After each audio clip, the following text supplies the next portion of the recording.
Según la FAO, en los últimos 20 años se ha triplicado la producción acuícola, alcanzándose en la actualidad una producción mundial de 70 millones de toneladas. Más de 560 especies que producen desde pequeños productores hasta grandes multinacionales. Y hoy alcanzándose el 50% del consumo de pescado que se consume a nivel mundial.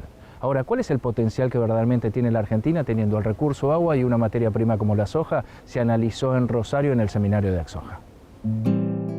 La acuicultura es una importante fuente de alimento e ingresos a nivel mundial. Hasta hace poco en Argentina se privilegiaba la pesca en vez de la cría y producción de peces bajo condiciones controladas. La licenciada Alice Fache Policelli cuenta cómo están trabajando desde el Ministerio de Ciencia, Tecnología e Innovación Productiva para potenciar la actividad. Desde la Secretaría tenemos, no solamente de la Secretaría, sino en particular desde el Ministerio, hay diferentes iniciativas dentro de las que se engloba lo que es acuicultura.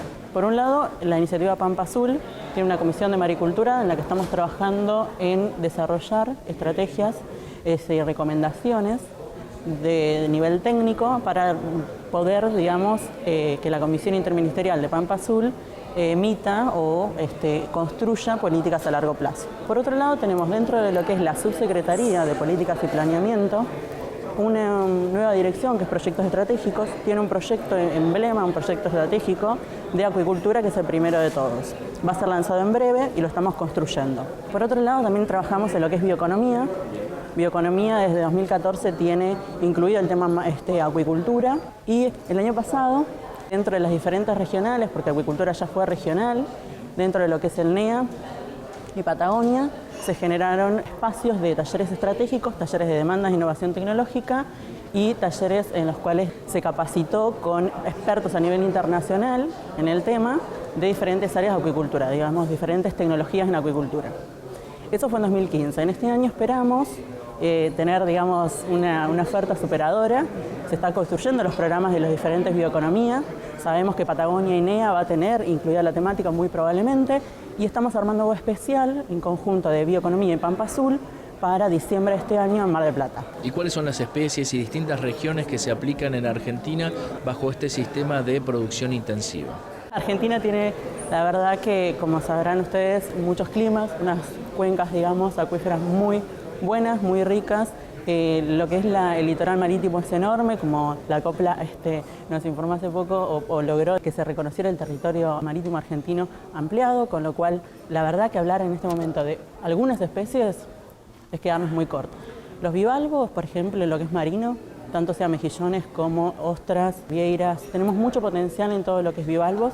De hecho, no lo digo yo, digamos, es una cuestión de un informe de la FAO de 2013, en el cual nos informan que Argentina, en cuanto a maricultura, tiene muchísimo potencial como para hacer acuicultura offshore, como para hacer granjas multitróficas integradas y para hacer bivalvos. En lo que es el NEA, tenemos muchísimo potencial en especies autóctonas, especies como, por ejemplo, el pacú. El pacú es una especie excelente que la verdad es que hoy por hoy, en lo que es el porcentaje de acuicultura argentina, está casi en 2.000 toneladas, en un total de 3.700 toneladas más o menos, y el pacú representa la mayor especie de producción argentina. Pero hay un montón de especies que nosotros podríamos desarrollar cultivo o explorar el cultivo, como por ejemplo inclusive está el pulpo colorado o una aleta amarilla, ¿no? Que son de muchísimo valor, de gran, digamos, mercado y precio, y que podríamos realmente desarrollar la tecnología de cultivo. Policelli cuenta cómo es la producción de truchas libre de antibióticos en la Patagonia Argentina. Truchas también nosotros producimos, hay algo que la gente no sabe y creo que es muy importante, es que nosotros producimos truchas prácticamente libres de antibióticos, que la verdad es que es muy sustentable la producción que se hace, no se requieren un montón de químicos, de verdad es la calidad del agua que tenemos, la certificación que tienen las aguas, por ejemplo, de Piedra del Águila y Alicurá, y a su vez el manejo y la producción sustentable que generan los productores, es una calidad de producto muy buena, que lamentablemente no es tan valorada, no es tan conocida. Acá en Rosario, o en Buenos Aires, o en Córdoba, como por ahí sí lo sabe la gente de Patagonia, o inclusive de Bariloche, porque convive con los productores.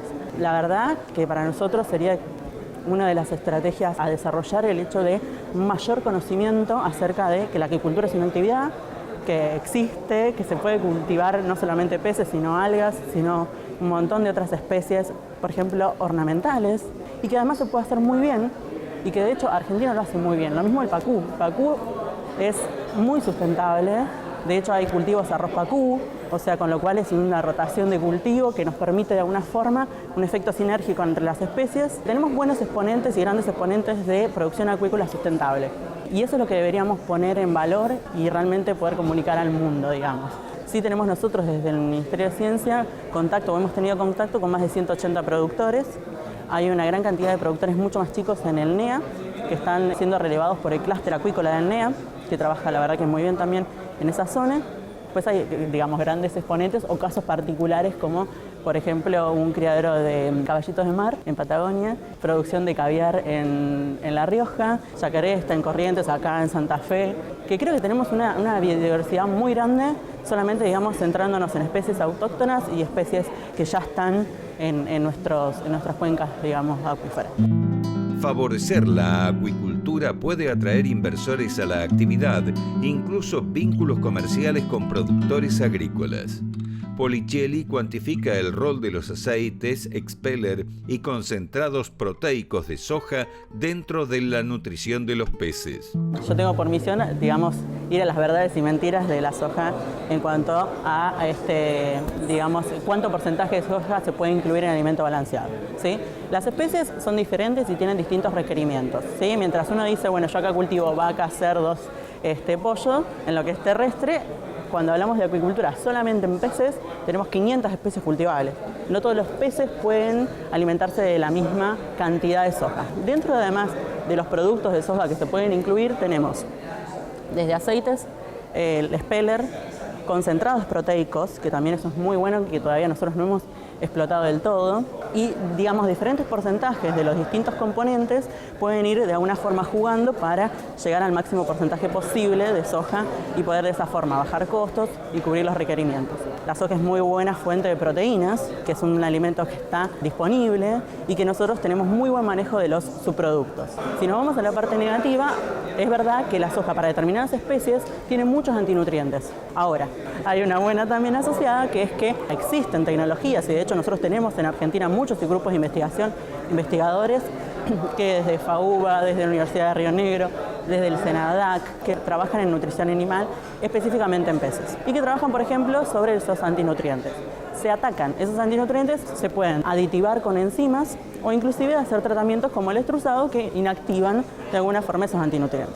En especies como salmónidos, en laboratorio, con investigadores nuestros hemos llegado hasta un 30% del peso total de productos de soja, lo cual no es nada poco, sí, con estas ayudas de aditivos y demás, y compensando porque se tiene que, por ejemplo, el aceite de soja, que es bajo en DHA, tiene que de alguna forma aditivarse con justamente algún otro aceite, por ejemplo el de lino, que permitiría elevar esos niveles, ¿sí? Entonces, digamos, combinando todos los diferentes componentes de soja con los distintos aditivos, enzimas y otros componentes, digamos, en proceso, lo que podemos llegar es inclusive hasta un 30% de soja.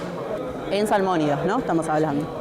Ahora, si nos vamos a especies herbívoras, puede llegar a ser el pacú, la carpa, la tilapia, ¿sí? Por ejemplo, en China utilizan una variedad de soja particular que es baja en antinutrientes, ¿no? Y además también la carpa, en este caso, permite o admite una serie, digamos, de hidratos de carbono que en los salmónidos, por su sistema digestivo, generan hinchazón y demás. En el caso de la carpa no sucede, pero los alevines, o sea, por ejemplo, en China, el alevines pueden inclusive hasta alimentar con leche de soja, sí, al 100%, durante los primeros estadios. Insisto, es una variedad de soja particular, lo cual no quita que Argentina podría, digamos, generarla, pero además también es otro tipo de especies. Pero hay mucho todavía por desarrollar, inclusive por transferir. Hoy por hoy el alimento balanceado de, por ejemplo, salmónidos tiene un 18% de soja, no mucho más que eso. ¿Sí? Podríamos tranquilamente llevarlo a 30 con justamente este tipo digamos, de transferir este tipo de investigaciones que sabemos generar desde CONICET, desde las facultades de las universidades y los institutos de investigación, transferirlo a quienes producen alimento balanceado, ¿no? Bueno, en eso también estamos trabajando desde el Ministerio de Ciencia un poco en lo que es vinculación tecnológica, ¿no? Ayudar a la transferencia tecnológica en determinados espacios.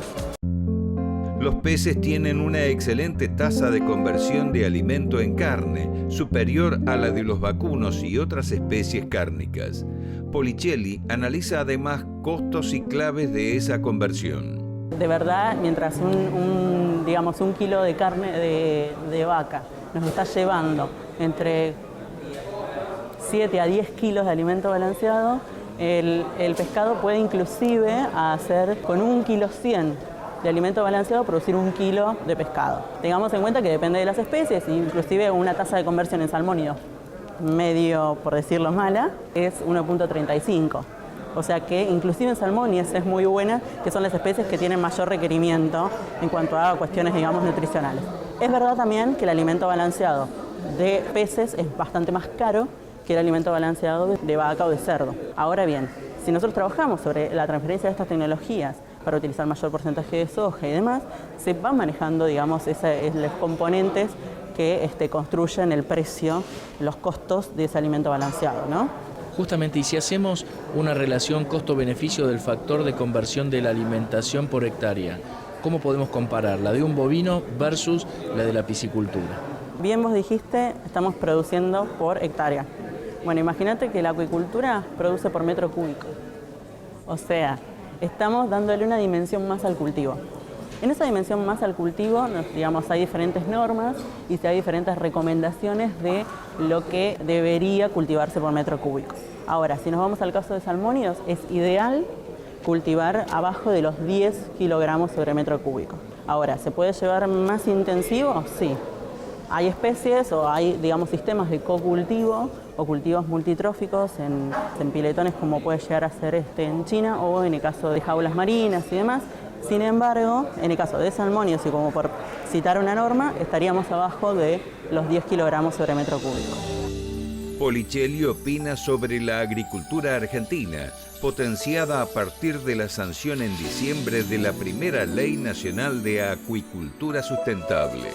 Además, se refiere a la extensión y docencia que pueden hacer desde los distintos ministerios y secretarías implicados.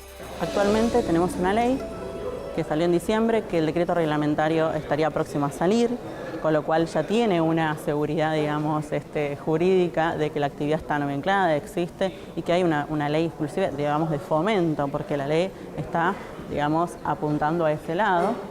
Y por otro lado, que tengan en cuenta que estamos a disposición, tanto, digamos, nosotros del Ministerio de Ciencia, como me atrevo a comprometer a la gente del Ministerio de Agricultura, del Minagro, que también, digamos, nosotros trabajamos con ellos y sabemos el compromiso que tienen con este sector.